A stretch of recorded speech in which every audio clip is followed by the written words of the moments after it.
പാട്ടെന്ന് കേൾക്കുമ്പോൾ എല്ലാവരുടെയും മനസ്സിലേക്ക് വരുന്ന ഒരു മഹാനായ കലാകാരനുണ്ടല്ലോ. ആ കലാകാരൻ ജന്മം കൊണ്ടൊരു നാട്ടിൽ തന്നെയാണ് ഞാനും ജന്മം കൊണ്ടത്.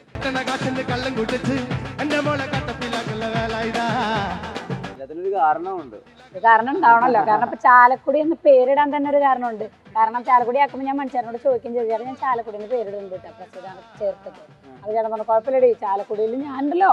ഓടപ്പഴം പോലൊരു പെണ്ണിന് വേണ്ടി ഞാൻ കൂടപ്പുഴ ആകെ അലഞ്ഞോ നാണ്ടി. ഈ 5.5 മണിക്കൂർ പരശുറാം എന്ന് പറയുന്ന ഒരു ബസ്സിൽ രാവിലെ 5:20 കയറിയിരുന്ന ഞാൻ അവിടെ എത്തുന്ന സമയം ആലോചിച്ചൊക്കെ. അങ്ങനെ 11 മണിക്കൂർ യാത്ര ചെയ്ത് ഫോക്ലോറിൽ യൂണിവേഴ്സിറ്റിയിൽ 2nd റാങ്കും JRFും നെറ്റ് ഒരു ഒറ്റ കുത്തിനെ എഴുതിയെടുത്തിട്ടാണ് ഞാനിപ്പോൾ വിഷ്ണുവിന് മുന്നിലിരിക്കുന്നത്.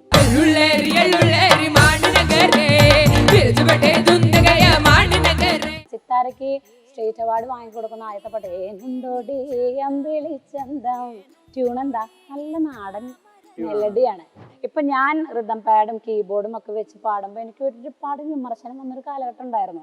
ഇപ്പോഴും വിമർശനത്തിന് ഒരു കുറവില്ല. നല്ല വിമർശനത്തിലൂടെ പണ്ടും ഇപ്പോഴും സഞ്ചരിച്ചുകൊണ്ടിരിക്കുന്ന ഒരാളാണ്. പടവെട്ടി പോവാൻ യാതൊരു മടിയില്ലാത്തൊരു കലാകാരിയാണ്. എനിക്ക് പടവെട്ടി ഇഷ്ടമാണ്, പടവെട്ടി പോവാൻ. Joy of jewellery shopping, biggest joy of jewellery shopping ഇത് ആരംഭിച്ചു. ജ്വല്ലറി ഷോപ്പിംഗിന്റെ യഥാർത്ഥ ആനന്ദം അനുഭവിച്ചറിയൂ. Joy Alukkas, world's favourite jeweller. ചിലപ്പോഴൊക്കെ കലാകാരന്മാർ ഒരു പോയിന്റ് എത്തിക്കഴിഞ്ഞാൽ അവരുടെ ഭാഷയിൽ വല്ലാത്തൊരു ന്യൂട്രൽ മലയാളം ടോൺ കൊണ്ടുവരാൻ നോക്കാറുണ്ട്. എന്നാൽ എൻ്റെ മുമ്പിലിരിക്കുന്ന കലാകാരിയുടെ ശബ്ദം എവിടെ നിന്ന് കേട്ടാലും തൃശ്ശൂർ ചാലക്കുടി ഭാഷയിലെ ഒരു സ്ലാങ് ഉണ്ടല്ലോ, അത് കൃത്യമായി അറിയാം. പ്രസീതയാണ് നമ്മോടൊപ്പം ചേരുന്നത്. പ്രസീത ചാലക്കുടി, നമസ്കാരം. നമസ്കാരം. ഭാഷയിൽ ഈ പറഞ്ഞ എത്ര കാലമായാലും എവിടെ സംസാരിക്കുമ്പോഴായാലും ഈ ചാലക്കുടി തൃശ്ശൂർ ആ ഒരു സ്ലാങ് ഉണ്ടല്ലോ, അത് വിട്ടിട്ടൊരു കളിയില്ല. ന്യൂട്രൽ മലയാളം പറയുന്നില്ല. ന്യൂട്രൽ മലയാളം പറയേണ്ടടുത്ത് പറയും. കാരണം ഇപ്പോ ഞാൻ ഫോക്ലോർ MPhil കഴിഞ്ഞ ഒരാളാണ്, ഗവേഷണം നടത്തിക്കൊണ്ടിരുന്ന ഒരാളായതുകൊണ്ട് തന്നെ പിള്ളേർക്ക് ക്ലാസ് എടുക്കാൻ പോകും സ്കൂൾ തലങ്ങളിലൊക്കെ. പിന്നെ കുടുംബശ്രീ പ്രവർത്തകർക്ക്, അതുപോലെ LICയിൽ പ്രവർത്തിക്കുന്ന കുറെ ആളുകൾക്കൊക്കെ ഞാൻ ക്ലാസ് എടുക്കാൻ പോകാറുണ്ട്. അവിടെ ഒരു ടീച്ചറാണല്ലോ. അപ്പോൾ ആ രീതിയിലുള്ള നടൻ കല കൈകാര്യം ചെയ്യുന്ന ഒരു കലാകാരി എന്നുള്ളത് മാറ്റി വെച്ചിട്ട് അവിടെ നമ്മളൊരു ടീച്ചിങ് കപ്പാസിറ്റി കൊണ്ടുവന്നേ പറ്റുള്ളൂ. അവിടെ ന്യൂട്രൽ മലയാളം വരും. സ്റ്റേജിൽ അതിന്റെ ആവശ്യമില്ലാന്നേ. തനി തൃശ്ശൂരാണ്. തനി തൃശ്ശൂർ മാത്രമല്ല, തനി ചാലക്കുടിയാവും. കാരണം ഈ നാടൻ പാട്ടെന്ന് കേൾക്കുമ്പോൾ എല്ലാവരുടെയും മനസ്സിലേക്ക് വരുന്ന ഒരു മഹാനായ കലാകാരനുണ്ടല്ലോ. ആ കലാകാരൻ ജന്മം കൊണ്ടൊരു നാട്ടിൽ തന്നെയാണ് ഞാനും ജന്മം കൊണ്ടത്. അപ്പോൾ മണിച്ചേട്ടൻ ഉണ്ടാക്കി വെച്ചാൽ ചാലക്കുടി സ്ലാങ്ങിനോടുള്ള ഒരു സ്നേഹമുണ്ട് ആൾക്കാർക്ക്. മണിച്ചേട്ടനോടുള്ള സ്നേഹത്തിന്റെ അതേ കാഠിന്യത്തോടു കൂടി തന്നെ ആളുകൾ ചാലക്കുടി സ്ലാങ്ങിനെയും ഇഷ്ടപ്പെടുന്നുണ്ട്. അപ്പൊ ചാലക്കുടികാരി എന്നുള്ള നിലയ്ക്ക് ഞാൻ പിന്നെ പോയിട്ട് വേറെ ഏതെങ്കിലും ഒരു ഭാഗത്തൊരു സ്ലാങ് കൈകാര്യം ചെയ്യണത് എൻ്റെ ഒരു പ്രൊഫഷനും നല്ലതല്ല. നാടൻപാട്ട് കലാകാരി ആയതുകൊണ്ട് എനിക്ക് അത് തന്നെയാണ് എനിക്കിഷ്ടവും. എല്ലാത്തിനും ഒരു കാരണമുണ്ട്. ഒരു കാരണം ഉണ്ടാവണല്ലോ. കാരണം ഇപ്പൊ ചാലക്കുടി എന്ന് പേരിടാൻ തന്നെ ഒരു കാരണമുണ്ട്. ഞാൻ കാഞ്ഞിരപ്പള്ളി എന്ന് പറയുന്ന പ്രദേശത്ത് എന്റെ വീട്. ഇവിടുന്ന് ചാലക്കുടി അതിരപ്പള്ളിക്ക് പോണ വഴിക്കാണ് കാഞ്ഞിരപ്പള്ളി. 300 കുടുംബങ്ങളുണ്ടല്ലോ. അതെ അതെ അതെ. ഒരു പുലയ സമുദായത്തിന്റെ വലിയൊരു കൂട്ടായ എന്താ പറയാ, ഒരു പുലയ ഹരിജൻ കോളനിയിലാണ് ഞാൻ താമസിക്കുന്നത്. അപ്പൊ ഞാൻ പ്രസീത കാഞ്ഞിരപ്പള്ളി എന്ന് പറയാൻ പറ്റില്ല. ഇവിടെ വീട് കാഞ്ഞിരപ്പള്ളിയിൽ. കാഞ്ഞിരപ്പള്ളി എന്ന് പറയുമ്പോൾ കാഞ്ഞിരപ്പള്ളി കോട്ടയത്താണല്ലോ. അപ്പൊ കോട്ടയത്ത് ഒരു സ്ലാങ് അല്ലല്ലോ സംസാരിക്കണത്. അപ്പൊ ഞാൻ ചാലക്കുടി അങ്ങനെ പറഞ്ഞു പിന്നെ ചാലക്കുടി ആക്കി. കാരണം ചാലക്കുടി ആക്കുമ്പോൾ ഞാൻ മനുഷ്യനോട് ചോദിക്കുകയും ചെയ്തു, ചേട്ടാ ഞാൻ ചാലക്കുടി എന്ന് പേരിടുന്നുണ്ട് കേട്ടോ, പ്രസീത ചേർത്തിട്ട്. അപ്പൊ ചേട്ടൻ പറഞ്ഞു കുഴപ്പമില്ലടി, ചാലക്കുടിയിൽ ഞാനുണ്ടല്ലോ, ഞാനും വരട്ടെ നീയും വരട്ടെ എന്ന് പറഞ്ഞിട്ട് അന്നൊരു ഭയങ്കര പ്രോത്സാഹനമായിരുന്നു ആളുടെ ഭാഗത്തുനിന്ന് കിട്ടിയത്. അങ്ങനെ ചാലക്കുടി ഇട്ടതാണ്. പിന്നെ ചാലക്കുടി ഞാൻ പറഞ്ഞില്ല, ചാലക്കുടി സ്ലാങ് എന്ന് പറഞ്ഞു കഴിഞ്ഞാൽ ആരും ഭയങ്കരമായിട്ട് ഏറ്റെടുക്കുന്ന. എനിക്ക് തോന്നുന്നു മറ്റു സ്ലാങ്ങുകളെ കമ്പയർ ചെയ്ത് വെച്ച് നോക്കുമ്പോൾ എനിക്ക് ചാലക്കുടിക്കാർ സംസാരിക്കുന്നത് കേൾക്കാൻ ആളുകൾക്ക് ഒരു പ്രത്യേക ഇഷ്ടമുണ്ട്. അത് മണിച്ചേട്ടനോടുള്ളൊരു ഇഷ്ടമാണ്. മണിച്ചേട്ടനോടുള്ളൊരു ഇഷ്ടം എന്തായാലും നമ്മളെ എങ്ങനെ തലകുത്തി മറിഞ്ഞാലും നമ്മളോട് ഉണ്ടാവില്ല. പക്ഷെ ആ ഒരു സ്ലാങ് പറയുമ്പോൾ എനിക്ക് എന്റെ പ്രൊഫഷൻ അത് ഗുണം ചെയ്യും. അപ്പൊ നമ്മള് ചാലക്കുടിയില് ഒരു പുഴയ്ക്ക് അരികത്താണ് ഇത് സംസാരിച്ചത്. അതെ, കൂടപ്പുഴ. കൂടപ്പുഴയുടെ വാക്കുകൾ വരുന്ന മണിച്ചേട്ടൻ്റെ ഒരു പാട്ടുണ്ട്. അതെ അതെ അതെ. ഓടപ്പഴം പോലൊരു പെണ്ണിന് വേണ്ടി ഞാൻ കൂടപ്പുഴ ആകെ അലഞ്ഞോ നാണ്ടി. ആ കൂടപ്പുഴയാണ്. ഈ നാടൻപാട്ട് ഇപ്പൊ വലിയ പരിണാമങ്ങളിലൂടെ കടന്നു പോകുന്ന ഒരു സമയമാണ്. അപ്പൊ നാടൻപാട്ട് ഇപ്പൊ ഒരു മത്സരമാണ്. നാടൻപാട്ടിനെ വെച്ചിട്ട് ആളുകൾ പഠിക്കുന്നുണ്ട്. നാടൻപാട്ടിലല്ലേ ചേച്ചി PhD ചെയ്തുകൊണ്ടിരിക്കുന്നത്. അപ്പൊ ഈ നാടൻപാട്ട് ശരിക്കും അതിനങ്ങനെ കൃത്യമായിട്ട് രൂപം മനസ്സിലാക്കാൻ പറ്റുമോ എന്നുള്ളൊരു ചോദ്യമുണ്ട്. ഇപ്പൊ കണ്ണൂരിലും കാസർഗോഡിലും ഒക്കെ നാടൻപാട്ടുണ്ടല്ലോ. തിരുവനന്തപുരം, കൊല്ലം സൈഡിൽ നാടൻപാട്ടുണ്ട്, തൃശ്ശൂര് നാടൻപാട്ടുണ്ട്. അപ്പൊ ഇതിനെങ്ങനെ ഒരു സ്റ്റാൻഡേർഡൈസ്ഡ് രൂപം കണ്ടുപിടിക്കുക? അല്ലെങ്കിൽ എങ്ങനെ? ഇപ്പൊ തെയ്യം എന്ന് പറഞ്ഞാൽ നമുക്ക് കുറച്ച് തെയ്യങ്ങളെ അറിയാം, കഥകളി എന്ന് പറഞ്ഞാലും കുറച്ച് കാര്യങ്ങളെ അറിയാം. പക്ഷെ നാടൻപാട്ടിന് അങ്ങനെ ഇങ്ങനെ 14 ജില്ലയിലും 14 നാടൻപാട്ട് എങ്ങനെ ഉണ്ടാവുമല്ലോ. 14 ലക്ഷം നാടൻപാട്ട്. ഇതിന് മൊത്തത്തില് ഇൻ ജനറൽ ഒരു ഉത്തരം ഞാൻ പറഞ്ഞുതരാം. ഇതിനെ സ്റ്റാൻഡേർഡൈസ് ചെയ്യാനായിട്ട് അല്ലെങ്കിൽ ഇതിനെ ക്രോഡീകരിച്ച് എങ്ങനെയാ നാടൻപാട്ട് വന്നേ പോയേ എന്നുള്ളതൊന്നും നമുക്ക് പറയാൻ പറ്റില്ല. അത് പറഞ്ഞുതരാം. വേറൊരു കാര്യം എന്ന് പറഞ്ഞാൽ നാടൻപാട്ടിന്റെ ആദ്യത്തെ ഒരു ലക്ഷ്യം എന്ന് പറയുന്നത് തന്നെ expression of the suppressed feeling എന്നുള്ളതാണ്. ഫംഗ്ഷൻ ആണ് അതിന്റെ expression of the suppressed feeling. നമ്മുടെ ഉള്ളിൽ സപ്രസ്ഡ് ഫീലിംഗ് ആണ്. ഒന്ന് എഡ്യൂക്കേഷൻ ആണ്. പിന്നെ നമ്മൾ പറയുന്ന ന്യായീകരണങ്ങൾക്ക് നമുക്ക് ഇട്ട് കൊടുക്കാവുന്ന ഒരു ഉപാധി കൂടിയാണ് ഈ നാടൻപാട്ട്. അങ്ങനെ ഒരുപാട് ഫംഗ്ഷൻ നാടൻ പാട്ട് എന്നല്ല ഫോക്ലോർ എന്ന് പറയുന്ന വലിയ വിഷയത്തിന് തന്നെ നമ്മൾക്ക് പറഞ്ഞു തരാനുണ്ട്.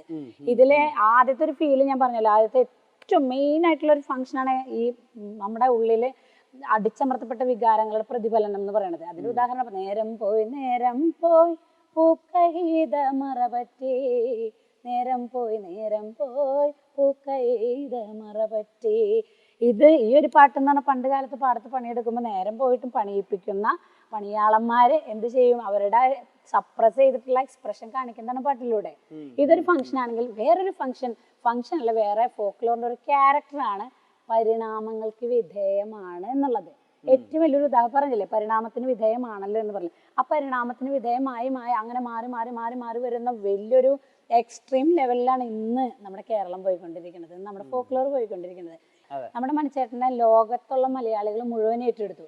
എന്നിരുന്നാലും കൂടുതൽ ഒരു തുള്ളി കണ്ണീര് വീഴ്ത്തുണ്ടാവുക സാധാരണക്കാരായിരിക്കും. കാരണം ഇവരൊക്കെ സാധാരണക്കാരെ പ്രതിനിധിയാണ്. അങ്ങനെ സാധാരണക്കാരെ പ്രതിനിധിയായിട്ട് വന്ന ഒരാൾ തന്നെ ഞാനും. എത്രത്തോളം നമ്മൾ ഏറ്റെടുത്തു എന്നുള്ളത് അത് നമ്മുടെ ഒരു വിഷയമല്ല. പിന്നെ പരിണാമത്തിനെ കുറിച്ച് പറയുമ്പോൾ നാടൻ പാട്ടുകൾക്ക് പരിണാമം സംഭവിക്കുന്നത് ഏറ്റവും വലിയ ഉദാഹരണമാണ് കൈതോല പായ വിരിച്ച്. ജിതേഷ് കാക്കടിപ്പുറം ചേട്ടൻ എഴുതിയിട്ടുള്ള കൈതോല പായ വിരിച്ച് പായലൊരു പറനെല്ലു മളന്ന് കാതുകുത്താനിപ്പ വരും നിന്റെ അമ്മാവന്മാരെ പൊന്നോ, കാതുകുത്താനിപ്പ വരും നിന്റെ അമ്മാവന്മാരെ പൊന്നോ. അതിന്റെ കോറസ് എങ്ങനെയായിരുന്നു? ആ ഏ ഓ. ഒരു 22-23 കൊല്ലം മുമ്പൊക്കെ ഞാൻ പാടുമ്പോൾ അതിന്റെ കോറസ് ഇതായിരുന്നു. ജിതേട്ടൻ നമുക്ക് പാടി തന്നത് ആ ഒരു കോറസായിരുന്നു. വായ്ത്താരി അതായിരുന്നു. പക്ഷെ ഇപ്പൊ നമ്മൾ അതാണോ കേൾക്കണത്?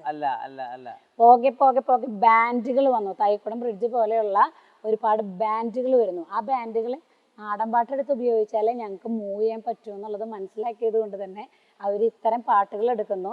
ആളുകളായിട്ട് ഏറ്റവും കൂടുതൽ കമ്മ്യൂണി. ഇപ്പൊ ഒരു വായ്ത്താരി പറഞ്ഞു കൊടുക്കാൻ നമുക്ക് കുറച്ച് ബുദ്ധിമുട്ടുണ്ടാവും. അപ്പൊ താനാ താനാ താനേ താനാനേ താനാനാ താനാ താനേ താനാ താനാ താനേ താനാനേ താനാതിനെന്താരാ, ഇത് ഓഡിയൻസിന് പെട്ടെന്ന് പിടികിട്ടില്ല, പെട്ടെന്ന് ക്യാച്ച് ചെയ്യില്ല. പക്ഷെ ആ ഏ ഓ ഇത് പെട്ടെന്ന് ക്യാച്ച് ചെയ്യും ഈ ഒരു വായ്ത്താരി. അങ്ങനെ വന്നപ്പോ അവര് ഇതിന്റെ ട്യൂൺ പതുക്കുന്നു മാറ്റിയിട്ട് ആ ഏ ഓ. അതിലൊരു താരാട്ടുണ്ട്, മനസ്സിലായ? കാതുകുത്താൻ അമ്മാവന്മാർ ഇപ്പൊ വരും വിഷമിക്കരുത് എന്ന് പറയുന്ന വരികളാണ്. അതിലൊരു ലാളനയുണ്ട്. അത് കൊണ്ടുവരാൻ ബാൻഡുകൾ ശ്രമിക്കണം. അപ്പൊ ആ പാട്ടിനൊരു പരിണാമം അവിടെ സംഭവിച്ചു. നേരെ ജിതേഷേട്ടൻ നിൽക്കുന്നത് പാലക്കാട് ജില്ലയുടെയും തൃശ്ശൂർ ജില്ലയുടെയും ബോർഡറിലാണ് പുള്ളിയുടെ വീട്. അവിടെ നിന്ന് ഈ സംഭവം കേരളത്തിന്റെ എല്ലാ ജില്ലയിലേക്ക് എത്തുമ്പോൾ പതുക്കെ വരികൾക്ക് മാറ്റം വരികയാണ്. കൈതോല പായ വിരിച്ച് പായലൊരു പറനെല്ലും മളന്ന് ഞാൻ പാടിയിരുന്നത് പായലൊരു പറനെല്ലും പൊലിച്ച് കാതുകുത്താൻ ഇപ്പ വരും നിന്റെ അമ്മാവന്മാര് പൊന്നുമാരട്ടെ, കാതുകുത്താൻ എപ്പ വരും നിന്റെ അമ്മാവന്മാര് പൊന്നേ, കാതുകുത്താൻ എപ്പ വരും നിന്റെ അമ്മാവന്മാര് പൊന്നേ. ഇതൊരു പെട്ടെന്ന് മനസ്സിലാക്കാൻ പറ്റിയ ഉദാഹരണം ഞാൻ പറഞ്ഞത്. അത് നാടൻ പാട്ടുകൾ. ഇപ്പൊ നാടൻ പാട്ട് അതിനകത്ത് ഈ ഷാപ്പിന്റെ പേരുകളുണ്ടല്ലോ, ഇതും ഓരോരോ സ്ഥലങ്ങളിലനുസരിച്ച് മാറും. തൃശ്ശൂര് ഇപ്പൊ എന്റെ വീടിന്റെ ഒക്കെ അവിടെ ആണെങ്കിൽ അത് കുന്നത്തങ്ങാടി ഷാപ്പായി. കാരണം എന്റെ വീട് അരിമ്പൂരാണ്. അരിമ്പൂർ ചേച്ചിക്ക് ഒരുപാട് അറിയുന്ന സ്ഥലമാണ്. അപ്പൊ അരിമ്പൂര് തൊട്ടടുത്തുള്ള സ്ഥലം കുന്നത്തങ്ങാടിയാണ്. ഇത് ഓരോ സ്ഥലങ്ങളിലനുസരിച്ചും ഈ ഷാപ്പിനോട് കൂടെയുള്ള പേരും മാറിക്കൊണ്ടിരിക്കുന്നുള്ളതാണ്. തീർച്ചയായും അങ്ങനെയുള്ള ഒരു സ്വാതന്ത്ര്യം ഒരേ ഒരു മേഖലയ്ക്കുള്ള മേഖലയാണ് ഫോക്ലോർ. ഇപ്പൊ ഞാൻ റിതം പാഡും കീബോർഡും ഒക്കെ വെച്ച് പാടുമ്പോൾ എനിക്ക് ഒരുപാട് വിമർശനം വന്നൊരു കാലഘട്ടം ഉണ്ടായിരുന്നു. ഇപ്പോഴും വിമർശനത്തിന് ഒരു കുറവില്ല. നല്ല വിമർശനത്തിലൂടെ പണ്ടും ഇപ്പോഴും സഞ്ചരിച്ചുകൊണ്ടിരിക്കുന്ന ഒരാളാണ്. പടവെട്ടിപ്പോവാൻ യാതൊരു മടിയില്ലാത്തൊരു കലാകാരിയാണ്. എനിക്ക് പടവെട്ടി ഇഷ്ടമാണ്, പടവെട്ടി പോവാൻ. കാരണം സ്മൂത്തായിട്ട് നമ്മൾ വളർന്നു കഴിഞ്ഞാൽ വളർച്ചയ്ക്ക് ഒരു വില ഉണ്ടാവില്ല. പക്ഷെ നമ്മുടെ മുമ്പിൽ ഒരു ശത്രു ഉണ്ടെങ്കിൽ നമ്മൾ അവനെ വെട്ടി കയറുമ്പോൾ ഉണ്ടാവുന്ന ഒരു സുഖം ഉണ്ടല്ലോ, ആ സുഖം നിരന്തരം അനുഭവിക്കുന്ന ഒരാളാണ് ഞാൻ, പ്രത്യേകിച്ച് സോഷ്യൽ മീഡിയ കൂടെ. പറഞ്ഞു വന്നത് ഇത്രയേ ഉള്ളൂ. സ്ഥലം അതുപോലെ തന്നെ കാലം അനുസരിച്ച് മാറ്റം വരുന്ന ഒരു വലിയ മേഖലയാണ് ഫോക്ലോർ. അതിൻ്റെ ഏറ്റവും വലിയ പ്രത്യേകതയാണ് നമ്മളിപ്പോൾ ഏറ്റവും വലിയ ഒരു എന്താ പറയുക, അതിൻ്റെ ഏറ്റവും വലിയ തെളിവാണ് നമ്മൾ ഇന്ന് കണ്ടുകൊണ്ടിരിക്കുന്ന നാടൻപാട്ട് സംഘങ്ങളുടെ മാറ്റം. കാരണം മുമ്പ് നമ്മളിപ്പോൾ കരിന്തലക്കൂട്ടത്തിൻ്റെ ഒക്കെ സംഘങ്ങളുടെ പാട്ടുകൾ ശ്രദ്ധിച്ചാൽ നമുക്കറിയാം. അപ്പോൾ കുട്ടപ്പൻ മാഷൊക്കെ പണ്ട് വരുന്ന സമയത്ത് ഇപ്പോഴും മാഷൊക്കെ കരിന്തലക്കൂട്ടമൊക്കെ അങ്ങനെ തന്നെ ഫോളോ ചെയ്യുന്ന ആളുകളാണ്. തനത് എന്ന് പറയുന്ന വാക്കിന് ഒരുപാട് പ്രാധാന്യം കൊടുത്തുകൊണ്ട് തനത് വാദ്യോപകരണങ്ങൾ മാത്രം ഉപയോഗിച്ച് പാട്ടുകളും കലകളും ചെയ്തുകൊണ്ടിരിക്കുന്ന ആളുകളാണ് കരിന്തലക്കൂട്ടം പോലെയുള്ള വലിയ വലിയ സംഘങ്ങൾ. അവരൊക്കെ തന്നെയാണ് നമ്മുടെ മുൻഗാമികളായിട്ട് പോകുന്ന ആളുകൾ. തീർച്ചയായും. അപ്പൊ അങ്ങനെ വരുമ്പോൾ ഞാൻ ഒബ്സർവ് ചെയ്ത പാട്ടുകൾ മണിച്ചേട്ടൻ്റെ പാട്ടുകളാണ്. മണിച്ചേട്ടൻ്റെ പാട്ടുകളുടെ പ്രത്യേകത എന്ന് പറഞ്ഞു കഴിഞ്ഞാൽ തനത് വാദ്യോപകരണങ്ങളോടൊപ്പം തന്നെ ഇതിൻ്റെ ഒരു ആപ്ലിക്കേഷൻ കൊണ്ടുവന്നിട്ടുണ്ട്. ഏത് റിതം പാഡിന്റെയും കീബോർഡിന്റെയും. കൊട്ടൊപ്പം കൊട്ടങ്ങളെ കൊള്ളപ്പം വിളിയങ്ങളെ ഏലൂരു കുഞ്ഞിക്കണ്ണൻ കുഞ്ഞാങ്ങളെ അത് ആൾക്കാരെ മനസ്സിലേക്ക് അറിയാണ്ട് അയ്യാ മ്യൂസിക് വന്നില്ലല്ലോ എന്നൊരു തോന്നൽ വരും. കാരണം ആ മ്യൂസിക്, ആ കീബോർഡിൽ വായിക്കുന്ന ആ മ്യൂസിക് വരെ വല്ലാണ്ട് ആളുകൾ ഏറ്റെടുത്തിട്ടുണ്ട്. അങ്ങനെ ഒരു വ്യത്യാസം നാടൻപാട്ടുകൾക്ക് കൊണ്ടുവന്ന ആദ്യത്തെ ഇനീഷ്യേറ്ററാണ് മണിച്ചേട്ടൻ. ആ കലാകാരനെ ഫോളോ അപ്പ് ചെയ്തിട്ട് ആ കലാകാരൻ്റെ പാട്ടുകൾ പാടുമ്പോഴും അല്ലാത്തപ്പോഴും ഇത് ഫോളോ അപ്പ് ചെയ്ത ഒരാളാണ് ഞാൻ. തനത് എന്ന് പറയുന്ന വാക്കിന് അത്രമേൽ പ്രാധാന്യം കൊടുക്കുന്ന ഒരാളാണ്. കാരണം ഞാൻ ഫോക്ലോറിസ്റ്റ് ആണ്, എനിക്കത് കൊടുത്തേ പറ്റൂ.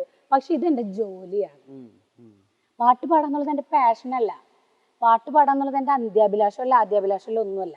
പാട്ട് പാടാന്നുള്ളത് എൻ്റെ പണിയാണ്, ജോലിയാണ്. എൻ്റെ കുടുംബം പോകണമെങ്കിൽ, എൻ്റെ ടീമിലൊരു 20 കുടുംബം പോകണമെങ്കിൽ, 22 കുടുംബം പോകണമെങ്കിൽ എനിക്ക് ജോലി ചെയ്തേ പറ്റുള്ളൂ. അല്ലെങ്കിൽ ഞാൻ ടീച്ചറായിട്ട് മാറേണ്ട ഒരാളാണ്. ഫോക്ലോർ പഠിച്ചിറങ്ങിയ കാരണം കൊണ്ട് അത് മാറ്റി വെച്ച് പാട്ടിലേക്ക് ഇറങ്ങുമ്പോൾ മറ്റുള്ളവർക്ക് ക്ലാസ് എടുക്കുമ്പോൾ ക്ലാസ്സിൻ്റെ രീതിയിൽ പോവാം. ക്ലാസ് എടുക്കാണ്ട് സ്റ്റേജിൽ കയറുമ്പോൾ അതൊരു എൻ്റർടൈൻമെൻറ്റ് മാത്രമാണ്. ആ സമയത്ത് നമ്മൾ അവിടെ ക്ലാസ്സിൻ്റെ രൂപത്തിൽ ചെയ്യാൻ പറ്റില്ല. അപ്പോൾ അതെൻ്റെ ജോലിയായി മാറുന്നു, അതിൽ നിന്ന് കിട്ടുന്ന വരുമാനം എൻ്റെ ജീവിത മാർഗമായി മാറുന്നു. അപ്പോൾ ഇതെൻ്റെ ഒരു പ്രൊഫഷനാണ്. അല്ല, അപ്പോൾ ഞാൻ ഒരു കാര്യം ചോദിച്ചോട്ടെ, ഈ ഫോക്ലോർ പഠിക്കുന്ന ഒരു സ്റ്റുഡൻറ് തന്നെ ചേച്ചി പരിപാടിയും കാണുന്നു, ചേച്ചിയുടെ ക്ലാസ്സിൽ ഇരിക്കുന്നു. അപ്പോൾ അവർ ചോദിക്കുകയാണ് ക്ലാസ്സിൽ പഠിപ്പിച്ചു എന്നല്ല ചെയ്യുന്നത് എന്ന് പറയുമ്പോൾ അതിനെ ഇതൊരു ഡബിൾ സ്റ്റാൻഡ് അല്ലേ എന്നാ കുട്ടി ചോദിച്ചാൽ ചേച്ചി എന്താ ഉത്തരം പറയും? അർബൻ ഫോക്ലോർ എന്ന് പറഞ്ഞ ഒരു ഫീൽഡ്, ഒരു മേഖല നമുക്ക് പഠിക്കാനുണ്ട്. അവിടെ ഉത്തരമുണ്ട് സംഭവം. അപ്പൊ നാടൻ പാട്ടുകൾ എന്ന് പറയുമ്പോൾ നാടൻ പാട്ടാണെന്ന് ചോദിച്ചു കഴിഞ്ഞാൽ നാടൻ പാട്ടല്ല എന്ന് പല പാട്ടുകളും ഞാൻ പറയേണ്ടി വരും. കാരണം യഥാർത്ഥത്തിൽ ഫോക്ലോറിസ്റ്റുകൾ അംഗീകരിക്കുന്നത് വാമൊഴി പാട്ടുകൾ മാത്രമാണ്. ഇപ്പൊ കേൾക്കുന്നത് വാമൊഴിയാണോ കൂടുതൽ? അല്ല, ഇപ്പൊ കേൾക്കുന്നത് ഭൂരിഭാഗം വരമൊഴി പാട്ടുകളാ. കാരണം ഇപ്പൊ ഒരു നാടൻ പാട്ടിന്റെ ക്ലാസ് എടുക്കാൻ പോയി ഒരു കുട്ടിയുടെ അടുത്ത് ഞാൻ നാടൻ പാട്ട് അറിയാം. ഇപ്പൊ വിഷ്ണു അവനൊരു കാര്യം ചെയ്യും, 4 നാടൻ പാട്ട്, എന്തായാലും നാടൻ പാട്ട് കേട്ടിട്ടുണ്ടാവുമല്ലോ, ഒരു 4 നാടൻ പാട്ട് സെലക്ട് ചെയ്ത് പാടിയില്ലെങ്കിൽ കുഴപ്പമില്ല, ഒന്ന് പറഞ്ഞേ കേക്കട്ടെ ഏതൊക്കെയാണ്. നിന്നെ കാണാനെക്കാളും, ഓക്കെ, പകല് മുഴുവൻ പണിയെടുത്ത്, ഓക്കെ, ഓടണ്ട ഓക്കെ, 4 ഈ 4 പാട്ടുകളും എഴുത്ത് പാട്ടുകളാണ്. ഈ 4 പാട്ടും എഴുത്ത് പാട്ടുകളാണ്. എന്നാൽ നാടൻ പാട്ട് എന്ന് പറയുന്ന ശാഖയിൽ വരമൊഴി വാമൊഴി എന്ന് 2 കാറ്റഗറൈസേഷൻ ഉള്ളത് കൊണ്ട് ഇത് വരമൊഴിയിലേക്ക് നമുക്ക് പെടുത്താം. യഥാർത്ഥത്തിൽ നാടൻ പാട്ടുകൾ വാമൊഴി പാട്ടുകളാണ്. ഒരു പാട്ട് പോലും വാമൊഴി പാട്ട് വിഷ്ണു പറഞ്ഞിട്ടില്ല. അതിനർത്ഥം എന്താ? വരമൊഴി പാട്ടുകൾക്ക് പ്രാധാന്യം കൂടി വരുന്ന ഒരു കാലഘട്ടത്തിലാണ് നമ്മൾ ജീവിക്കുന്നത്. വാമൊഴി പാട്ടുകൾക്ക് ഏറ്റവും കൂടുതൽ പ്രാധാന്യം വരുന്ന ഒരു കാലഘട്ടം ഞാൻ പറഞ്ഞുതരാം. സ്കൂൾ തലങ്ങളിൽ മത്സരം നടക്കുന്ന സമയത്ത് വാമൊഴി പാട്ടുകളെ തിരഞ്ഞെടുക്കാൻ പാടുള്ളൂ. അതൊരു മാനുവലിൽ നമുക്ക് തരുന്ന ഒരു നോട്ടിഫിക്കേഷൻ ആണത്. ഈ വാമൊഴി പാട്ടുകൾ എന്ന് പറയുമ്പോൾ അന്ന് ആളുകൾ ഈ കൊയ്യുന്ന സമയത്തൊക്കെ പരസ്പരം അങ്ങോട്ടും ഇങ്ങോട്ടും പാടി അങ്ങനെ പരിണമിച്ചു വന്ന പാട്ടുകളാണ്. വാമൊഴി പാട്ടുകളെ വേറൊരു രീതിയിൽ ഞാൻ പറഞ്ഞുതരാം. നമ്മുടെ കാരണന്മാരായിട്ട് ആരാണ് എഴുതിയതെന്ന്, ഏത് ചരിത്രത്തിൽ ഇത് ഉണ്ടായി എന്ന് പറയാൻ കഴിയാത്ത പാട്ടുകളാണ് വാമൊഴി പാട്ടുകൾ. വാമൊഴിയായി മാത്രം വന്നവ, എഴുതപ്പെടാത്തവ, പണ്ട് കാലത്ത് അക്ഷര വിദ്യാഭ്യാസം ഇല്ലാത്ത സമയത്ത് പറഞ്ഞു കൊടുക്കാനേ സാധിക്കുള്ളൂ. അങ്ങനെ വന്നവയാണ് ഈ വാമൊഴി പാട്ടുകൾ. മനസ്സിലായി? അപ്പൊ ഈ 2 കാറ്റഗറൈസേഷൻ ഉള്ളത് കൊണ്ട് ഇവ വരമൊഴി പാട്ടുകൾ നാടൻ പാട്ടുകളായിട്ട് പരിഗണിക്കുന്നുണ്ട് നമ്മള്. അതിൽ ഞങ്ങൾ ഫോക്ലോർ പഠിക്കുന്ന സമയത്ത് ഞങ്ങൾ പഠിപ്പിക്കുന്ന ഒരു കാര്യമുണ്ട്. ഇപ്പോ വിഷ്ണു നിന്നെ കാണാൻ പറഞ്ഞില്ലേ, നമ്മുടെ ചന്ദ്രേട്ടൻ എഴുതിയ പാട്ടാണ്. എന്റെ ജീവിതത്തിൽ ആദ്യമായി ഞാൻ പാടുന്ന നാടൻ പാട്ടാണത്. ആ പാട്ടുള്ളതുകൊണ്ടാണ് ഞാൻ ഇന്ന് വിഷ്ണുവിന് മുന്നിലിരിക്കുന്നത്. ഈ നിന്നെ കാണാനുള്ള പാട്ട് ചന്ദ്രേട്ടൻ എഴുതിയ പാട്ടാണ്, നമുക്ക് എല്ലാവർക്കും അറിയാം. ആ വരികൾക്കും ആ ട്യൂണിനുമുള്ള ഉത്തരവാദിത്തം ചന്ദ്രേട്ടനാണ് അതിന്റെ ഓദർ. ചന്ദ്രേട്ടൻ ഏത് കാലഘട്ടത്തിൽ എഴുതിയെന്ന് ചന്ദ്രേട്ടന് കറക്റ്റ് പറയാൻ പറ്റും. അങ്ങനെയുള്ള ഒരു പാട്ടിനെ എന്തുകൊണ്ട് നാടൻ പാട്ടായി മാറിയത്? അതെന്താ വെച്ചാൽ വിഷ്ണുവിനെ പോലെയുള്ള, എന്നെ പോലെയുള്ള, അല്ലെങ്കിൽ നമ്മുടെ ചാനൽ കാണുന്ന ബാക്കി എല്ലാവരെയും പോലുള്ള ആളുകൾ ആ പാട്ട് ആ സമൂഹം ഏറ്റെടുക്കുമ്പോൾ അത് നാടൻ പാട്ടായി പരിണമിച്ച് പോവുകയാണ് ചെയ്യുന്നത്. മനസ്സിലായി? ഇതാണ് വരമൊഴി പാട്ടുകൾ നാടൻ പാട്ടുകൾ അംഗീകരിക്കാനുള്ള ഒരു നിയമം, ഫോക്ലോറിലൊരു നിയമമാണ് ഇത്. എത്ര പേര് അംഗീകരിക്കില്ല എന്നുള്ളത് എന്റെ വിഷയമല്ല, ഇതാണ് നിയമം. മനസ്സിലായ? അപ്പൊ അർബൻ ഫോക്ലോർ എന്ന് പറയുന്ന കുറെ ഫോക്ലോർ നമുക്ക് പുറത്ത് പഠിക്കാനുണ്ട്. അതേ പിള്ളേരാണല്ലോ എന്നോട് ഈ ചോദ്യം ചോദിക്കുകയാണെങ്കിൽ ചോദിക്കുള്ളൂ. അവരോട് എനിക്ക് പറയാനുള്ളത്, ഈ അർബൻ ഫോക്ലോറിൽ വരുന്ന ഒരുപാട് കാര്യങ്ങളുണ്ട്. അതിൽ വരുന്നതാണ് പുതിയതായിട്ട് എഴുതുന്ന ഈ അർബൻ വേർഡ്സ് ഉപയോഗിച്ച് എഴുതുന്ന പാട്ടുകളെല്ലാം തന്നെ അങ്ങനെ വരുന്നതാണ്. ആപ്ലിക്കേഷൻ ഓഫ് ഫോക്ലോർ എന്ന് പറഞ്ഞിട്ടൊരു മേഖല നമുക്ക് പഠിക്കാനുണ്ട്. Application of folklore means what? ഇന്നിപ്പോ സിനിമ എടുക്ക്, ഒരു ഘോഷയാത്ര എടുക്ക്, എന്തിനധികം പറയുന്നു, ഇപ്പൊ നമ്മുടെ ചാനലിന്റെ ഒരു ഇൻട്രൊഡക്ഷൻ മ്യൂസിക് വിടാന്നുണ്ടെങ്കിൽ ഫസ്റ്റ് നിങ്ങൾ തിരയ നാടൻ വാക്കുകളായിരിക്കും അല്ലെ? പെട്ടെന്ന് കമ്മ്യൂണിക്കേറ്റ് ചെയ്യാനും ആളുകളുടെ സ്ഥിരകളിലേക്ക് ഉൾക്കൊള്ളാനും കഴിയുന്നത് നാടൻ എന്ന വാക്കിനാണ്. നാടൻ എന്ന വാക്കിന് ദിവസവും പ്രസക്തി കൂടി വരികയാണ്. ഈ ഒരു കാലഘട്ടത്തിലെ ആപ്ലിക്കേഷൻ ഓഫ് ഫോക്ലോർ എന്ന് പറയുന്ന വാക്കിന്റെ എത്ര റെലവൻസ് ഉണ്ട്, അത്ര റെലവൻസിന്റെ എക്സ്ട്രീമാണ് ഇപ്പൊ നമ്മൾ നിൽക്കുന്നത്. ഉദാഹരണം ഞാൻ പറഞ്ഞുതരാം. സിത്താരയ്ക്ക് സ്റ്റേറ്റ് അവാർഡ് വാങ്ങിക്കൊടുക്കുന്ന ആദ്യത്തെ പാട്ട് ഏനുണ്ടോടി അമ്പിളിച്ചന്തം. ട്യൂൺ എന്താ? നല്ല നാടൻ മെലഡിയാണ്. വരികൾ എന്താ? നമ്മുടെ ചന്ദ്രേട്ടൻ എഴുതി വരിക ഏനുണ്ടോടി താമരച്ചന്തം അല്ലേ? ഈ വരികളെല്ലാം തന്നെ നാടൻ അംശമാണ്. ജാസി ചേട്ടന്റെ പാട്ടുകൾ എടുത്ത് നോക്കൂ, മുഴുവൻ നാടനാണ്. അദ്ദേഹം കൂടുതൽ നാടന് പ്രാധാന്യം. ഇളയരാജ സാറിന്റെ വരികൾ എടുത്ത് നോക്കൂ, പാട്ടിന്റെ ട്യൂൺ എടുത്ത് നോക്കൂ, സാറ് പാടുന്ന പാട്ടുകളുടെ ട്യൂണുകൾ എടുത്ത് നോക്കൂ, നാടനാണ്. ഒരു 6/8 ഒരു 4/4 റിതം ഇങ്ങനെ അടിച്ചുകൊണ്ടേയിരിക്കും. ജാസി ചേട്ടൻ പാട്ടുകൾ ഏത് തലമുറ ഏറ്റെടുക്കുന്നതിന്റെ കാരണം എന്താ? അത് ഭയങ്കര റിതമിക്കായിട്ട് അദ്ദേഹത്തിന് ചെയ്യാൻ കഴിയും അല്ലെ? അപ്പൊ ഇങ്ങനെയുള്ള ആപ്ലിക്കേഷൻസ് വന്നു ചേരുമ്പോൾ പാട്ടുകൾക്ക് ഇങ്ങനെ ഒരു മാറ്റം വരുത്തിക്കൊണ്ട് നിങ്ങളുടെ ഇടയിലേക്ക് ഞാൻ വരികയാണെന്ന് പറയാൻ നല്ല തണ്ടൂക്കുള്ള ഒരാളാണ് ഞാൻ. ചോദ്യത്തിനുള്ള ഉത്തരാണ് ഞാനിപ്പോ പറഞ്ഞത്. മത്സര ഇനമായിട്ട് കലോത്സവങ്ങളിൽ ഈ നാടൻ പാട്ട് പ്ലേസ് ആവുന്ന ഒരു കാര്യം പറഞ്ഞു. അതെ അതെ അതെ. അപ്പൊ അവിടെ ജഡ്ജ് അതിനൊക്കെ പോയിരിക്കുകയാണെന്ന് വിചാരിക്കാം. അപ്പൊ ഇതിന് നമ്മള് സാധാരണ ഇപ്പോ ഒരു ഡാൻസിന് വേണ്ടിയിട്ട് മോഹിനിയാട്ടോ കുച്ചിപ്പുടിയോ മാർക്കിടാൻ പോയിരിക്കുന്നത് പോലെയല്ല. ഇവിടെ നിയമാവലികളും അതും പലതിനും ഒരു കൃത്യമായിട്ടൊരു ഡെഫിനേഷൻ ഇല്ലല്ലോ. അപ്പൊ അവിടെ ചോദ്യം ചെയ്യപ്പെടാം, പ്രശ്നങ്ങൾ ഉണ്ടാവാം. ഇപ്പത്തെ നാടൻ പാട്ട് ഒരു വിധികർത്താവായിട്ടിരിക്കുന്നതില് ചാലഞ്ചസ് എന്തൊക്കെയാ ശരിക്കും? മെയിനായിട്ട് ഒബ്സർവേഷൻ വേണം, നല്ല ഒബ്സർവേഷൻ വേണം ജഡ്ജസിന്. ഞാൻ ചെയ്യുന്ന ഒരു പണി ഞാൻ പറഞ്ഞുതരാം. ഞാൻ കേരളോത്സവങ്ങൾക്കൊക്കെ ഒരു 5-6 വർഷം മുമ്പേ ജഡ്ജ്മെന്റിന് പോയിരുന്ന ഒരാളാണ്. പ്രത്യേകിച്ച് സ്റ്റേറ്റ് കലോത്സവങ്ങൾക്ക് നിരന്തരമായി ജഡ്ജ് ചെയ്യാൻ വിളി വരുന്ന ഒരാളാണ്. കാരണം ഞാൻ ഫോക്ലോർ കഴിഞ്ഞ കാരണം കൊണ്ടും പ്രാക്ടിക്കലും തിയറി ഒരുപോലെ കൊണ്ടുപോകുന്ന ഒരു കലാകാരി ആയതുകൊണ്ടാണ് എനിക്ക് അങ്ങനെ എന്നെ അങ്ങനെ വിളിക്കുന്നത്. ഞാൻ ഈ ജഡ്ജ്മെന്റ് ഏറ്റെടുക്കാത്തതിന്റെ ഏറ്റവും വലിയ കാരണം എന്ന് പറഞ്ഞാൽ, ഈ 14 ജില്ലയിൽ നിന്ന് വരുന്ന കുട്ടികളുണ്ട്. എനിക്ക് 14 ജില്ലയിലും പാട്ടുപാടാൻ പോണ്ടതാ. മനസ്സിലായ? അപ്പൊ ഞാനൊരു 14 ജില്ലയിൽ നിന്ന് വരുന്ന കുട്ടികളുടെ പല പല സ്റ്റേജുകളിലും ഞാൻ കയറുക. ഒരു വലിയ അനുഭവം ഉണ്ടായി. തൃശ്ശൂർ കേരളോത്സവം നടക്കുന്ന സമയത്ത് ഞാൻ മാർക്കിടാൻ പോകുമ്പോൾ കാക്കയ്ക്ക് തൻകുഞ്ഞ് പൊൻകുഞ്ഞ് തന്നെയാണ്. ഇപ്പൊ എൻ്റെ മോൻ നാടൻ പാട്ടിന് മത്സരിക്കാൻ പോണ ഒരു മോനാണ് കാളിദാസ്. ഇവൻ പാടുന്ന പാട്ടിന്റെ ഇവന്റെ ടീച്ചേഴ്സ് കൊണ്ടുപോകുന്ന സമയത്ത് ആ ടീച്ചർമാർക്കും ആ പഠിപ്പിച്ച അധ്യാപകൻ എത്ര രൂപ മേടിച്ചിട്ടാണ് പഠിപ്പിക്കുന്നത്, ആ അധ്യാപകനും ആ കുട്ടികളെ പെർഫോമൻസ് വലുതാണ്. അപ്പൊ അവരവിടെ ഇരുന്നൊരു മാർക്ക് ഇടുന്നുണ്ടാവും. മനസ്സിലായി? മൊത്തം ടോട്ടൽ ഓഡിയൻസ്, അവിടെയുള്ള ഓഡിയൻസ് ഒരു മാർക്ക് ഇടും. ജഡ്ജസിന് പുറമെ ടീച്ചേഴ്സ് ഒരു മാർക്ക് ഇടും. ഈ മാർക്കിനെ എല്ലാം ക്രോഡീകരിച്ച് കഴിവുള്ളവന് ഇത് കൊടുക്കണം എന്നുള്ളതാണ്. നമ്മൾ അങ്ങനെ കൊടുക്കുന്ന സമയത്ത് ഇവർക്ക് പറയാൻ 100 പോയിന്റ്സ് കാണും. ഇനിയിപ്പോൾ അതൊരു പറഞ്ഞില്ല, ഇപ്പൊ പ്രസിദ്ധ ചേച്ചി വന്നു എടുത്തു, ശരി ഫോക്ലോർ പഠിച്ച ഒരാളെന്നുള്ള നിലയ്ക്ക് അംഗീകരിക്കാം എന്ന് പറഞ്ഞാലും ഈ കുട്ടികളുടെ പാരന്റ്സിന് അത് മനസ്സിലായിക്കൊള്ളണമെന്നില്ല. മനസ്സിലായി? അവരമ്പലത്തിൽ ഞാൻ പാടാൻ ചെല്ലണ സമയത്ത്, ഞാൻ ഈ തൃശ്ശൂര് കേരളോത്സവം കഴിഞ്ഞ് പോണ സമയത്ത് ഒരു അമ്മ ഒരു കുട്ടി എന്നെ പരിചയപ്പെടാൻ വേണ്ടി അവസാനം ഞങ്ങൾ അന്ന് കേരളോത്സവത്തിന് ഉണ്ടായിരുന്നു കേട്ടോ. എന്നാലും ഞങ്ങൾക്ക് ഫസ്റ്റ് തന്നില്ലല്ലോ എന്താണ് ചോദിച്ചത്, വേറെ ഒന്നും പറഞ്ഞില്ല. എന്നാലും ഞങ്ങൾക്ക് ഫസ്റ്റ് തന്നില്ലല്ലോ. കുറെ വർഷങ്ങൾക്ക് ശേഷം ഇത് പറയുന്ന സമയത്ത് എനിക്ക് ഏത് പാട്ട് പാടിയെന്ന് പോലും എനിക്ക് ഓർമ്മ ഉണ്ടാവില്ല. അതല്ലെങ്കിൽ ഞാനത് പറഞ്ഞു കൊടുക്കും. ഇങ്ങനെ ഒരു ചോദ്യം വരുമ്പോൾ എൻ്റെ മനസ്സിൽ അതൊരു വേദനയാണ് അല്ലേ? 10 രൂപയാണെങ്കിൽ 20 രൂപയാണെങ്കിൽ 100 രൂപയാണെങ്കിൽ അവരും കൂടി കൊടുക്കുന്ന ഒരു പിരിവാണ് അമ്പല കമ്മിറ്റി എനിക്ക് അന്നമായി തരണത്. അവരെ മനസ്സ് വിഷമിപ്പിക്കുന്ന ഒരു കാര്യം ഞാൻ ചെയ്യില്ല. അതോടുകൂടി ഞാൻ തീരുമാനിച്ചു. ഞാൻ മനോട്ടനോട് പറഞ്ഞു, നീ ജഡ്ജ്മെന്റിന് വിളിച്ചാൽ എത്ര വലുതാണെങ്കിലും ചെറുതാണെങ്കിലും ഞാൻ പോകില്ല മനോട്ട എന്ന് പറഞ്ഞ് ജഡ്ജ്മെന്റ് അവിടെ നിർത്തിയതാണ്. പിന്നെ ജഡ്ജ്മെന്റിന്റെ ഒരു കാര്യം, ജഡ്ജസിനോട് പറയാനുള്ള ഒരു കാര്യം, മറ്റു കലകളെ നൊട്ടേഷൻ ബേസ്ഡ് ആണ്. മനസ്സിലായി? ഇപ്പൊ പറഞ്ഞ കുച്ചിപ്പുടി ആണെങ്കിലും ഭരതനാട്യം ആണെങ്കിലും ക്ലാസിക്കൽ മ്യൂസിക് ആണെങ്കിലും ഒക്കെ പക്ക ഒരു നൊട്ടേഷൻ ഉണ്ടാവും. ആ തിങ്സിലും ആ നൊട്ടേഷനിലും നിൽക്കുന്ന പാട്ടുകൾക്ക് അവർക്ക് മാർക്ക് കൊടുക്കാൻ ബുദ്ധിമുട്ടില്ല. പക്ഷെ നാടൻ പാട്ടുകളുടെ പ്രത്യേകത നല്ല ഒബ്സർവേഷൻ വേണം. ജഡ്ജ് ചെയ്യുന്ന ആളുകൾ നിരന്തരം നിങ്ങൾ പല ജില്ലയിലുള്ള പാട്ടുകൾ കയ്യിൽ കിട്ടുന്ന എന്ത് പാട്ടും, ഇപ്പൊ PSC പഠിക്കുന്ന കുട്ടികൾക്ക് ഒരു പ്രത്യേകത ഉണ്ട്, അവർ എല്ലാ പത്രങ്ങളും വായിക്കും. IAS PSC ഒക്കെ കോച്ചിങ്ങിന് പോകുന്ന കുട്ടികള് വെൽ പ്രിപ്പയർഡ് ആയിട്ട് അവരതിന് പോവുള്ളൂ. അതിന്റെ ഏറ്റവും വലിയ മേഖല എന്ന് പറഞ്ഞാൽ കണ്ടംപററി ന്യൂസ് അറിയാന്നുള്ളതാണ്. സമകാലീന പ്രശ്നങ്ങൾ എന്താണെന്നും ആ പ്രശ്നങ്ങളിൽ കൂടെ പഠിക്കാവുന്ന ചോദ്യങ്ങൾ അവർ പഠിക്കണം. അതുപോലെ തന്നെയായിരിക്കണം നാടൻ പാട്ടും നാടൻ കലകളും ജഡ്ജ് ചെയ്യാൻ പോകുന്ന ആളുകൾ. നിങ്ങൾക്ക് കഴിയാത്ത മേഖലയിൽ നിങ്ങൾ അത് ഏറ്റെടുക്കരുത്. കാരണം നിങ്ങൾ നിരന്തരം ഒബ്സർവേഷനിലായിരിക്കണം. അതല്ലാന്നുണ്ടെങ്കിൽ പിള്ളേര് 8ന്റെ 16ന്റെ പണി തരും. ആ ഒരു കാലഘട്ടത്തിലേക്കാണ് നമ്മുടെ മക്കള് പോയിക്കൊണ്ടിരിക്കുന്നത്. മണിച്ചേട്ടനൊരു ഈ പരിപാടിക്ക് ഇൻട്രൊഡക്ഷൻ ആയിട്ട് പറയുന്ന ഒരു കാര്യമുണ്ട്. പല നടന്മാരുടെയും ബയോഗ്രഫി അല്ലെങ്കിൽ അവരെന്താണെന്നൊക്കെ അറിയാൻ നിങ്ങൾക്ക് നെറ്റിൽ പോയിട്ട് അവരുടെ വെബ്സൈറ്റ് എടുത്ത് നോക്കേണ്ടി വരും. എനിക്ക് അങ്ങനെ ആവശ്യമില്ല, എനിക്കൊരു ഷെയ്ക്കൻ്റെ തന്നാൽ മതി, എൻ്റെ കൈയുടെ അകത്തുണ്ട് ഞാൻ ആരാണ് എന്നുള്ളത്. അപ്പൊ അതുപോലെയാണ് ഇപ്പൊ പ്രസിദ്ധ ചേച്ചിയുടെ കയ്യിൽ ഉണ്ട്. അതായത് കല്ല് അടിച്ചു പരത്തിയതിന്റെയും തയമ്പുണ്ട് എന്നുള്ളത്. ഈ അനുഭവങ്ങൾ നമ്മളെ ശക്തിപ്പെടുത്തിയതിൽ വലിയ പങ്കുണ്ട് അല്ലേ? തീർച്ചയായും. ഞാൻ പറഞ്ഞുതരാം. ഞാൻ വാടകയ്ക്ക് താമസിക്കുന്ന കാലത്തെ വാടകയ്ക്ക് ഒരു 10 വർഷത്തോളം വാടക വീട്ടിലായിരുന്നു താമസിച്ചത്. ഇപ്പൊ കഴിഞ്ഞ കൊല്ലമാണ് ഒരു വീട് പണിതത്. ഈ വാടക വീട്ടിൽ താമസിക്കുന്ന സമയത്ത് ചുമരുമ്പോ എൻ്റെ മോൻ വരച്ചാൽ ഞാൻ പറയും, മോനെ വല്ലവരുടെ വീടാ വരയ്ക്കരുത്, മോനെ ഇവിടെ വരയ്ക്കരുത്, ഇത് പൊട്ടിക്കരുത്. പോകുമ്പോൾ അച്ഛനൊരു ബില്ല് വരും. കാരണം അഗ്രിമെന്റിൽ കറക്റ്റ് എഴുതിയിട്ടുണ്ടാവും, നിങ്ങൾ ഇവിടെ താമസം മാറി പോകുന്ന സമയത്ത് പൊട്ടിക്കുന്ന ടൈലുകളുടെയും നശിപ്പിക്കുന്ന ഭാഗങ്ങളുടെയും ഒരു കോമ്പൻസേഷൻ എനിക്ക് തരണം എന്ന് കൃത്യമായി അതിൽ എഴുതിയിട്ടുണ്ടാവും. ആ എഴുത്ത് വായിച്ച ഒരാളെന്നുള്ള നിലയ്ക്ക് ഞാൻ എൻ്റെ മോനോട് പറയാം, ഇവിടെ തുടരുത്, ഇവിടെ തുടരുത്.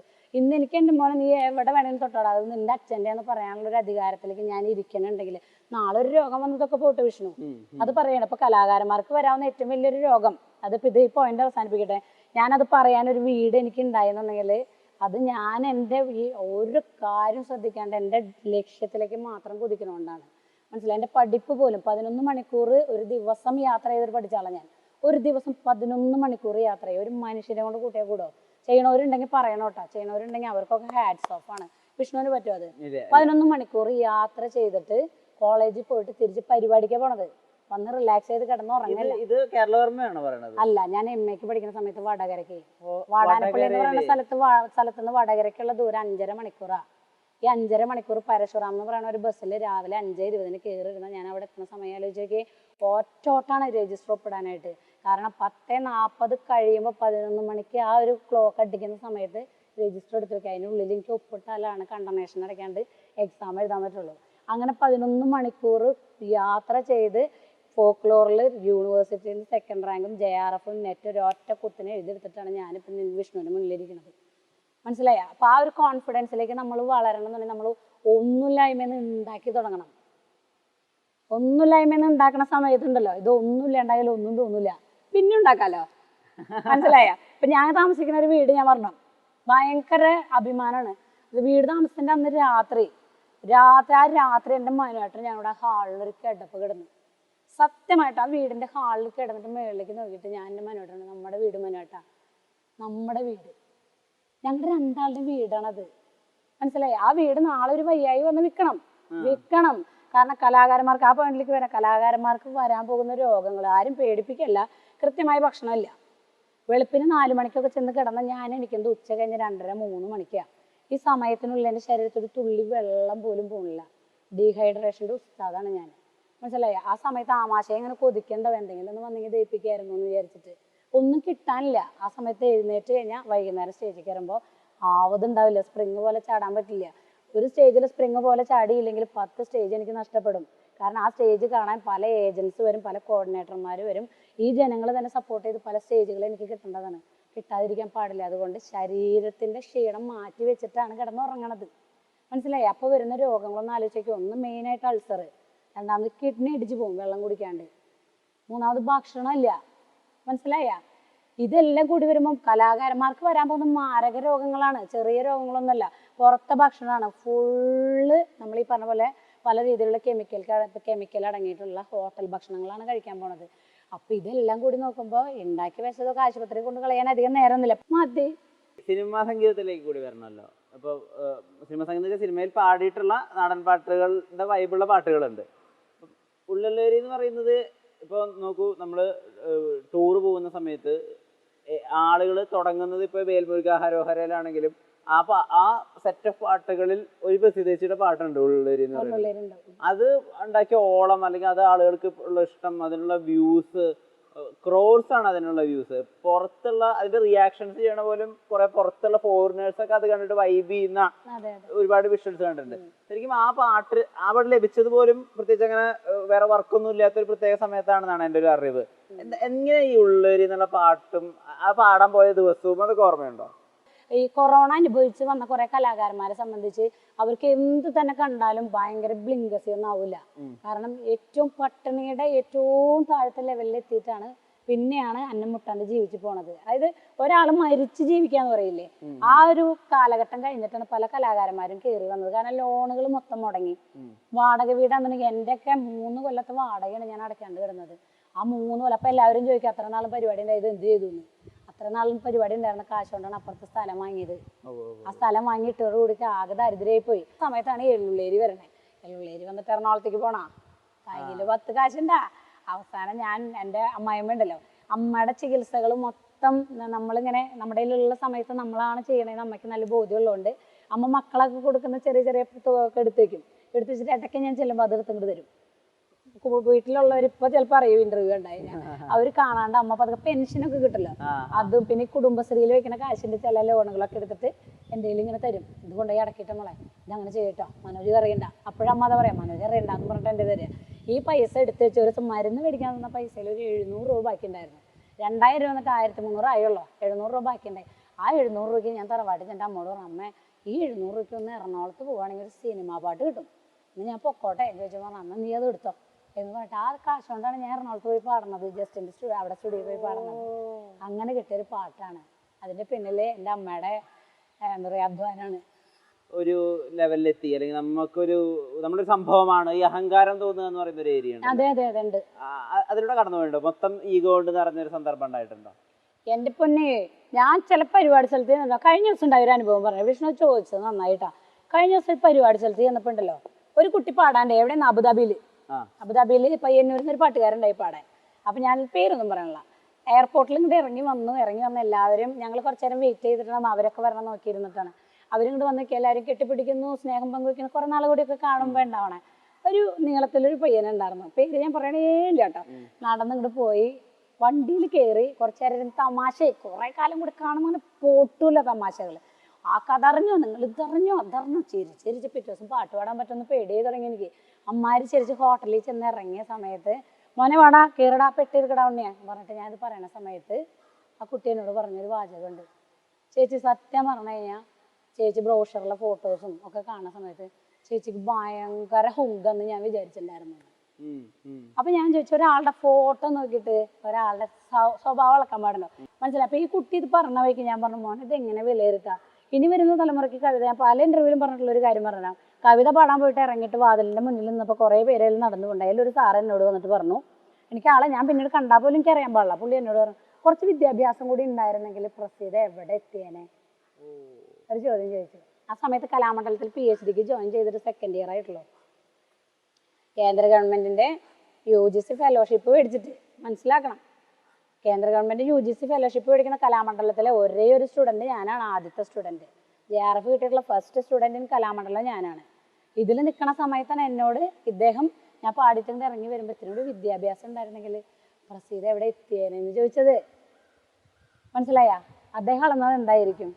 വിഷ്ണു തന്നെ പറയൂ, എന്തായിരിക്കും അദ്ദേഹം ആ മാനദണ്ഡം വെച്ചിട്ടുണ്ടാവുക? നേരത്തെ ഞാൻ പറഞ്ഞ കാര്യങ്ങളാ. ഏത്? നിറവും പൊക്കവും അപ്പിയറൻസും ഇതൊക്കെ തന്നെയാണ്. ഇതെന്തിനാ നമ്മളൊരു വ്യക്തിനെ നമ്മളെന്തിനാ അങ്ങനെ അളക്കണേ? അത് ചെയ്യാൻ പാടില്ല. അങ്ങനെ വിചാരിക്കണേ എത്ര ആളുകൾ എത്ര പാവങ്ങളാണെന്നറിയോ? പക്ഷെ അഹങ്കാരം എനിക്ക് വരാത്തതിൻ്റെ കാരണം ഞാൻ പറഞ്ഞുതരാം. രോഗത്തെ ഞാൻ ഭയക്കുന്നു.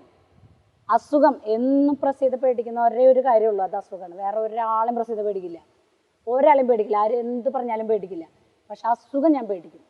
വരാൻ പോകുന്ന അസുഖം മാരക രോഗമാണെങ്കിൽ നാളെ എൻ്റെ കൂടെയുള്ള കലാകാരന്മാർ ബക്കറ്റ് പിരിവെടുത്തേണ്ടി വരും. പ്രസീത ചാലക്കുടിക്ക് ഇങ്ങനെ വലിയൊരു രോഗമുണ്ട്, ദയവ് ചെയ്ത് തരൂ. പാട്ട് പാടി എൻ്റെ കൂടെയുള്ള കലാകാരന്മാർ എനിക്ക് വേണ്ടി ഇറങ്ങേണ്ടി വരും. ഇറങ്ങും. അങ്ങനെ ഇറങ്ങിയിട്ടുള്ള ജനത തന്നെയാണ് കലാകാര ജനത. കാരണം ഒരു കലാകാരൻ എവിടെയെങ്കിലും ഒരു വീഴ്ച വന്നു പോയിന്ന് കണ്ടാൽ കയ്യിലുള്ളത് മുഴുവൻ ഇറക്കാൻ തയ്യാറാണ് ഞങ്ങൾ കലാകാര സംഘം. അവരേ ഉണ്ടാവുള്ളൂ. എക്സസൈസ് ഒക്കെ ചെയ്യുന്നുണ്ടോ? ഒന്നും ചെയ്യില്ല. എക്സസൈസ് 3 മണിക്കൂർ എല്ലാം സ്റ്റേജിൽ സൂപ്പർ വർക്കൗട്ടാണ്. ഫാറ്റൊക്കെ പോണ വഴി അറിയില്ല. ഞാൻ ഓരോ പാട്ട് കഴിയുമ്പോൾ ഇങ്ങനെ വെടിച്ചിട്ട് കളയാ. ഞാൻ ഒരു വട്ടം എൻ്റെ കൂടെ നിൽക്കുന്ന ഒരു പെൺകുട്ടി, എനിക്ക് തുടയ്ക്കാനൊരു തുണി കാണാനില്ല, സ്റ്റേജിൽ നിന്ന് മാറാനും പറ്റില്ല. അപ്പോൾ അവളുടെ ഷോൾ ഇങ്ങനെ കുത്തിയിട്ട് ആ ഷോളിൻ്റെ പിന്നിൽ കൊണ്ടുപോയി ഞാൻ ഇങ്ങനെ മുഖം തുടയ്ക്കാം. ആ സമയത്ത് അതിൻ്റെ ഇടയിൽ ഒരു കമൻറ്റ് വന്നു, എന്ത് വൃത്തികേടാണ് ഈ സ്ത്രീ ചെയ്യുന്നത്, ആ കുട്ടിയുടെ ഷോളിൽ തുടച്ച് ഒരു മാനേഴ്സ് ഇല്ലാന്ന്. ഒരു മാനേഴ്സ് ഇല്ല ആ സമയത്ത്. സത്യം പറഞ്ഞ സ്റ്റേജിൽ നിന്ന് ഇങ്ങനെ വടിച്ച് വേർപ്പ് കളയുമ്പോൾ എന്ത് മാനേഴ്സ്. ആ നേരത്തെ ഷോളെങ്കിൽ ഷോളെടുത്ത് തുടങ്ങിയപ്പോൾ മാനേഴ്സ് ഇല്ല ആ സമയത്ത്, ഇല്ല. സത്യം അതുകൾ പറഞ്ഞത് കറക്റ്റാണ്. ആ സമയത്ത് മാനേഴ്സ് കീപ്പ് ചെയ്യാനല്ല, മയക്ക് കിടുമ്പോൾ പാട്ട് പാടണം. നേരത്തെ തുടയ്ക്കാനുള്ള തുണി തപ്പി പോകാൻ അതിനും മാത്രമുള്ള സെലിബ്രിറ്റി സ്റ്റാറൊന്നും നമ്മളായിട്ടില്ല. ഈ സിനിമയിൽ ആക്റ്റീവായിട്ട് പാടുന്നില്ല, അതെപ്പോഴെങ്കിലും വിഷമമായിട്ട് അറിയിച്ചിട്ടുണ്ട്? ഇല്ല, ഒരിക്കലും ഇല്ല. എനിക്ക് അങ്ങനെ ഭയങ്കര സ്വപ്നങ്ങളുള്ളവർക്കാണ് അതൊരു വിഷമമുള്ളൂ. മനസ്സിലായി. MAക്ക് റാങ്ക് കിട്ടിയില്ലായിരുന്നെങ്കിൽ, സെക്കൻഡ് റാങ്ക് ആണെങ്കിലും കിട്ടിയില്ലായിരുന്നെങ്കിൽ എനിക്ക് വിഷമമായേനെ. കാരണം അതെൻ്റെ അംബീഷനായിരുന്നു. ഏത് ഞാൻ ഈ ഒരു 11 മണിക്കൂർ ദിവസം യാത്ര ചെയ്ത് ബസ്സിലിരുന്ന് പഠിക്കുകയാണ്. ആ ബസ്സിലിരുന്ന് പഠിക്കുന്ന സമയത്ത് എനിക്ക് ഒരു ഒറ്റ അംബീഷൻ ഉണ്ടായിട്ടുള്ളൂ, ഈ ഒരു ഒറ്റ കുത്തിന് JRF വാങ്ങണം. നെറ്റ് ഇപ്പോൾ ഒറ്റ കുത്തിന് കിട്ടുമായിരിക്കും, കിട്ടാൻ നല്ല പ്രയാസമാണ്. എന്നാലും ഞാൻ പറയുകയാണ്, ചിലപ്പോൾ ആ റാങ്കിന് വേണ്ടി പഠിച്ചുകൊണ്ട് നെറ്റ് കിട്ടുമായിരിക്കും. പക്ഷെ JRF കിട്ടൽ എളുപ്പമല്ല. JRF മേടിക്കണം എന്നുള്ളത് എൻ്റെ വലിയ സ്വപ്നമായിരുന്നു. സെക്കൻഡ് റാങ്കിലേക്ക് തള്ളുമ്പോൾ എൻ്റെ ഉള്ളിൽ ഭയങ്കര വേദനയായിരുന്നു. പക്ഷെ സെക്കൻഡ് റാങ്കിൻ്റെ റിസൾട്ട് പറഞ്ഞതിൻ്റെ കുറേ മുമ്പായിട്ട് JRFൻ്റെ റിസൾട്ട് വന്ന് ഞാൻ അതിലിങ്ങനെ ഭയങ്കരമായിട്ട് അഭിമാനം കൊണ്ടിരിക്കുന്ന സമയത്താണ് സെക്കൻഡ് റാങ്ക് ആയി പോയത്. അപ്പം എനിക്ക് വിഷമം ഉണ്ടായില്ല. ആ റാങ്ക് സെക്കൻഡും കിട്ടിയില്ലായിരുന്നെങ്കിൽ ഞാൻ നല്ല വിഷമിച്ചേനെ. സിനിമയിൽ പാടാത്തതിന് എനിക്ക് ഒരു വിഷമമില്ല. എനിക്ക് മരണം വരെ പാട്ട് പാടി ജീവിക്കണം എന്ന് എന്നെ നിർബന്ധമില്ല. മനസ്സിലായ? പക്ഷെ നിൽക്കുന്നിടത്തോളം കാലം ഇതുകൊണ്ട് ജീവിക്കണം. ഈ ഡോക്ടർ അത് കാലഘട്ടം പിടിക്കും, കുറച്ച് സമയം പിടിക്കും. കാരണം ആളുകൾ, നമ്മളെ ഇഷ്ടപ്പെടുന്ന ആളുകൾ നമുക്ക് പരിപാടി തന്നുകൊണ്ട്, സ്റ്റേജ് പ്രോഗ്രാം തന്നുകൊണ്ടിരിക്കുന്നിടത്തോളം കാലം എനിക്ക് അതിന് സമയം കിട്ടണില്ല. വരും അത്. അതെന്റെ ആഗ്രഹമാണ്, വലിയൊരു ആഗ്രഹമാണ്. അതിനാണല്ലോ നമ്മൾ JRF ഒക്കെ എഴുതിയെടുക്കുന്നത്. എന്തായാലും ഡോക്ടർ പ്രസീതയാവും. അപ്പോഴും പറയണം, മരണത്തിന് മുമ്പ്. ഒരുപാട് സന്തോഷം. ഞാൻ നാടൻ പാട്ടുകളൊക്കെ പറ്റി പറഞ്ഞ് വൈബാവും എന്ന് വിചാരിച്ച് തുടങ്ങിയതാണ്. പക്ഷെ ഇത്രയും ഇൻസ്പിറേഷൻ ആവുമെന്ന് വിചാരിച്ചില്ല. ഒരുപാട് നന്ദി. വിദ്യാഭ്യാസത്തെ പറ്റി സംസാരിച്ചതിന്, രാഷ്ട്രീയത്തെ പറ്റി സംസാരിച്ചതിന്, ഈ രൂപവും നിറമൊക്കെ കണ്ട് ജഡ്ജ് ചെയ്യുന്ന ആളുകൾ ഇപ്പോഴും ഉണ്ടെന്ന് ഓർമ്മിപ്പിച്ചതിന്, ഇത്രയും ഗംഭീരമായ കോൺവെർസേഷൻ ഉണ്ടാവുമെന്ന് വിചാരിച്ചില്ല. തീർച്ചയായിട്ടും ആളുകള് സാധാരണ നമ്മുടെ ഒരു ഇന്റർവ്യൂ കാണുമ്പോൾ ആളുകൾ കുറെ പാട്ടുകളാണ് പ്രതീക്ഷിക്കുക. ഞാൻ എപ്പോഴും പറയുന്ന ഒരു കാര്യമുണ്ട്, നമ്മളെ പാട്ടുകൾ സ്റ്റേജിൽ പാടുന്ന, യൂട്യൂബിൽ പാട്ടുകളൊക്കെ കിട്ടുന്നു. പക്ഷെ ഇന്റർവ്യൂ ചെയ്യുന്ന സമയത്ത് നമ്മൾ വാചാലമായി സംസാരിക്കാൻ ആഗ്രഹിക്കുന്ന കുറെ കാര്യങ്ങളുണ്ട്. അത് നമുക്ക് സ്റ്റേജിൽ നടക്കില്ല. ഇങ്ങനെയുള്ള ഇന്റർവ്യൂസിൽ മാത്രം നമുക്ക് നടക്കുള്ളൂ. ആക്റ്റീവായിട്ട് പന്ത് പോലെ ചാടി ചാടി നിൽക്കട്ടെ. നേരത്തെ ഒരുപാട് നന്ദി. നല്ല നമസ്കാരം. Thank you so much. നമ്മുടെ ചാനൽ സബ്സ്ക്രൈബ് ചെയ്യാനും ലൈക്ക് ചെയ്യാനും ഷെയർ ചെയ്യാനും നിങ്ങൾ മറന്നു പോകരുത്. നിങ്ങളുടെ അഭിപ്രായങ്ങൾ, അത് പോസിറ്റീവ് ആയിക്കോട്ടെ നെഗറ്റീവ് ആയിക്കോട്ടെ, എല്ലാം നിങ്ങൾ എഴുതി അറിയിക്കണം. പിന്നെ വേറൊരു പ്രത്യേകത, ഇനിയിപ്പോൾ ആ പോസിറ്റീവ് അഭിപ്രായങ്ങൾക്ക് പുറമെ നെഗറ്റീവാണ് എഴുതാനുള്ളതെങ്കിൽ നിങ്ങൾ എഴുതണം. കാരണം എന്താണെന്നറിയോ, ഓരോ കമൻസും നമ്മുടെ ചാനലിന് കിട്ടുന്ന അവരുടെ വരുമാനമാണ്. കയ്യിലുള്ള ഓരോ 300 രൂപയും 299 രൂപയും റീചാർജ് ചെയ്യുക. നെഗറ്റീവ് ആയാലും പോസിറ്റീവ് ആയാലും ലൈക്ക് ചെയ്തില്ലെങ്കിൽ കമൻറ്റ് ചെയ്യാൻ നിങ്ങൾ മറന്നു പോകരുത്. കാരണം ഞാൻ വീണ്ടും പറയുകയാണ്, നമ്മുടെ ഒരു യൂട്യൂബ് ചാനലാണ്. ആ യൂട്യൂബ് ചാനൽ ഒരുപാട് പേരുടെ കുടുംബത്തിൻ്റെ അന്നമാണ്.